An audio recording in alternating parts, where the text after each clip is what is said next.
Welcome to Let Me Fix This. Enjoy the video. In this video, I will explain how to jumpstart your Mitsubishi Outlander. First, prioritize safety by gathering essential gear like gloves and eye protection. Make sure both vehicles are in park or neutral with their parking brakes engaged. It's also crucial to turn off all accessories in both cars, such as lights and radio, to prevent any electrical issues during the process. Now, let's connect the jumper cables. Take one red clamp and securely attach it to the positive terminal of the dead battery.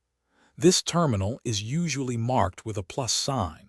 Next, connect the other red clamp to the positive terminal of the good battery. Double-check that both red clamps have a firm, stable connection. Moving on to the black negative cable.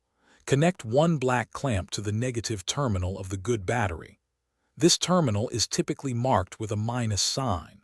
For the other black clamp, find an unpainted metal surface on the engine block or frame of the dead Mitsubishi Outlander, away from the battery, and attach it there. This provides a safe ground.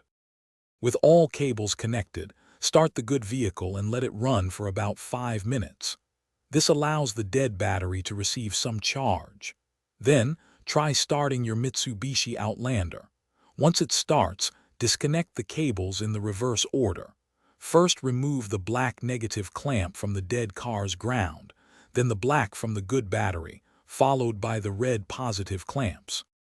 Thanks for watching. If you found this helpful, don't forget to like and subscribe.